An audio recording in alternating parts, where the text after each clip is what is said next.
پھر حضرت صلی اللہ علیہ وسلم کی پیش گوئی کے مطابق ہی اور اللہ تعالیٰ کی تقدیر کے مطابق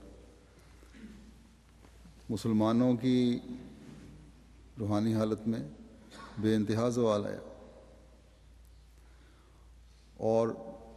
اس روحانی زوال سے بعض جگہ مسلمانوں کی دنیاوی حکومتیں بھی متاثر ہوئیں اور ہاتھ سے جاتی رہیں،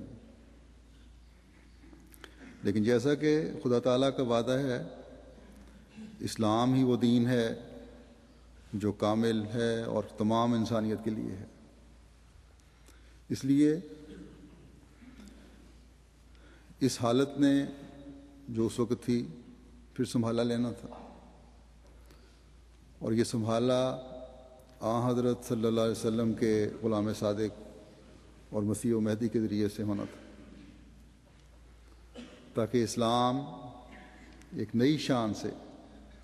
تمام دنیا کے ادیان پر غالب آئے، اور دنیا کے وہ کنارے جہاں اسلام کا پیغام نہیں پہنچا تھا وہاں بھی حقیقی اسلام کا پیغام پہنچے۔ اللہ تعالیٰ نے حضرت صلی اللہ علیہ وسلم کے اس مشن کو پورا کرنے کے لیے اور اپنے آخری دین کی تکمیل اشاعت کے لیے حضرت مرزا غلام احمد قادیانی علیہ السلام کو مسیح و مہدی اور حضرت صلی اللہ علیہ وسلم کی کامل پیروی اور اتباع میں غیر شرعی نبی کا اعزاز دے کر دنیا میں بھیجا۔ آپ کی ابتدائی زندگی کا ہم جائزہ لیں تو ہمیں آپ کی زندگی میں بھی اپنے آقا و مطاع کی زندگی کے ابتدائی دور کی جھلکیاں نظر آتی ہیں، اور اس کے بعد میں بھی ہر لمحہ یہی جھلکیاں نظر آتی ہیں۔ دنیا سے آپ کو کوئی سروکار نہیں تھا، اگر کوئی خواہش اور آرزو اور عمل تھا تو یہ کہ خدائے واحد کی عبادت میں مشغول رہوں، اپنے آقا و مطاع حضرت محمد مصطفیٰ صلی اللہ علیہ وسلم کی عشق و محبت میں مخمور رہتے ہوئے آپ پر درود و سلام بھیجتا رہوں، اور اس عبادت اور حضرت صلی اللہ علیہ وسلم سے عشق کا نتیجہ تھا کہ آپ کو مسلمانوں کی دینی اور دنیاوی حالت زار بے چین کر دیتی تھی، جس کے لیے آپ اللہ تعالیٰ کے حضور گڑ گڑاتے تھے۔ اللہ تعالیٰ کی وحدانیت کو دنیا میں قائم کرنے کا جوش اور حضرت صلی اللہ علیہ وسلم کے ساتھ یہ عشق و محبت ہی تھا جس کی وجہ سے آپ اسلام کے دفاع کے لیے جہاں قرآن کریم کا گہرا مطالعہ فرماتے تھے وہاں دوسرے مذاہب کی کتب کا بھی مطالعہ کر کے قرآن کریم کی برتری ثابت کرنے کی کوشش میں لگے رہتے تھے، اور اسلام کی برتری ثابت کرنے کی کوشش میں لگے رہتے تھے جہاں بھی آپ کو موقع ملتا تھا، اور کوئی نام و نمود اور دنیا دکھاوا آپ کی جوانی کے دور میں بھی ہمیں نظر نہیں آتا۔ اس کے غیر بھی گواہ ہیں اور اپنے بھی گواہ ہیں۔ اللہ تعالیٰ جو عالم الغیب و شہادہ ہے اس کو تو آپ علیہ السلام کے اللہ تعالیٰ اور اس کے رسول کے ساتھ عشق و وفا اور دین اور دین اسلام کے لیے دلی درد کی کیفیت کا بخوبی علم تھا۔ اس نے آپ کو کہا کہ گوشہ تنہائی سے باہر نکلو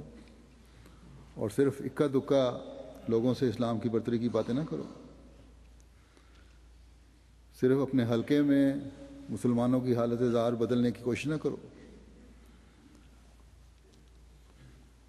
صرف تحریر سے ہی یہ مسئلہ صرف حل نہیں ہوگا، بلکہ دنیا میں یہ اعلان کر دو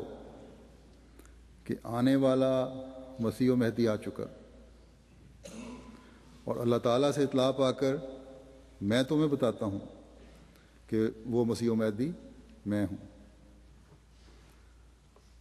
آپ کا یہ اعلان کرنا تھا کہ آپ کی مخالفت کا وہ طوفان برپا ہوا جس نے ایک وقت میں قادیان میں آپ کے لیے ایسے حالات پیدا کر دیے کہ آپ قادیان سے ہجرت کا سوچنے لگے۔ آپ کے بعض مخلصین نے مریدوں میں سے اپنے اپنے علاقوں میں آپ کو رہنے کی دعوت دی اور آپ کی حفاظت کی ذمہ داری بھی قبول کی، لیکن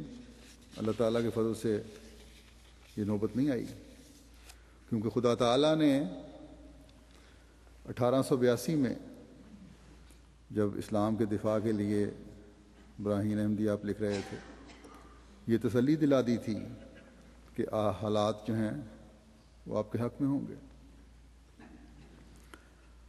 عربی الہام کی ایک لمبی عبارت ہے، اس کو آپ نے براہین احمدیہ میں درج بھی فرمایا ہے۔ اس کا کچھ حصہ جو آپ نے اپنی کتاب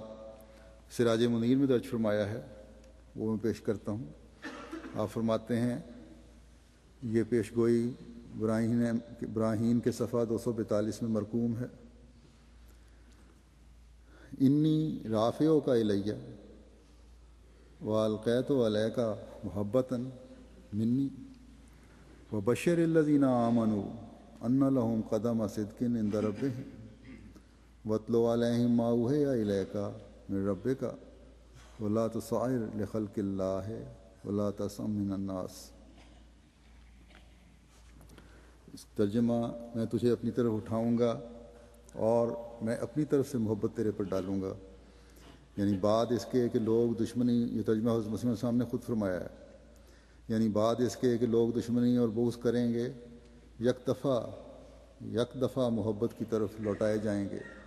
جیسا کہ یہ مہدی موعود کے نشانوں میں سے ہے۔ اور پھر فرمایا کہ جو لوگ تیرے پر ایمان لائیں گے ان کو خوشخبری دے کہ وہ اپنے رب کے نزدیک قدم صدق رکھتے ہیں، اور جو میں تیرے پر وحی نازل کرتا ہوں تو ان کو سنا، خلق اللہ سے منہ مت پھیر اور ان کی ملاقات سے مت تھک۔ اور اس کے بعد الہام ہوا وہ وسع مکانہ کا، یعنی اپنے مکان کو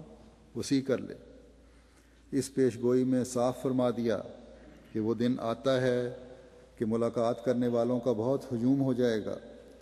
یہاں تک کہ ہر ایک کا تجھ سے ملنا مشکل ہو جائے گا، بس تو نے اس وقت ملال ظاہر نہ کرنا اور لوگوں کی ملاقات سے تھک نہ جانا۔ سبحان اللہ، یہ کس شان کی پیش گوئی ہے! اور اس وقت بتلائی گئی ہے کہ جب میری مجلس میں شاید 2-3 آدمی آتے ہوں گے، اور وہ بھی کبھی کبھی۔ یہ وسع مکانہ کا الہام اور لوگوں کے آنے کی خوشخبری آپ کو اس وقت دی جا رہی ہے، جیسا کہ آپ نے فرمایا کہ کبھی کبھار 2-3 آدمی میری مجلس میں آیا کرتے تھے،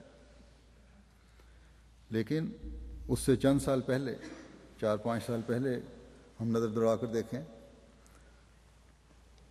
آپ کی زندگی میں،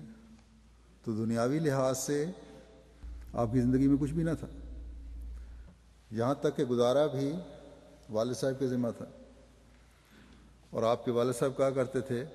کہ کچھ کام کیا کرو، کام نہیں کرو گے تو کھاؤ گے کہاں سے،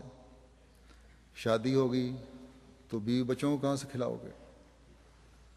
لیکن آپ نہایت ادب سے والد صاحب کو یہی جواب دیا کرتے تھے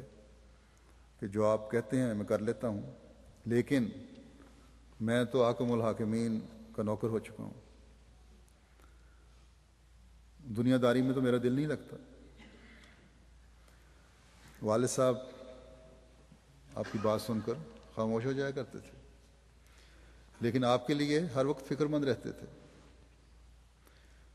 انہیں کیا معلوم تھا کہ اس بیٹے کی تمام تر ذمہ داری اللہ اور اس کے رسول سے عشق و محبت کی وجہ سے خدا تعالیٰ نے اپنے سپرد کر لی ہوئی ہے۔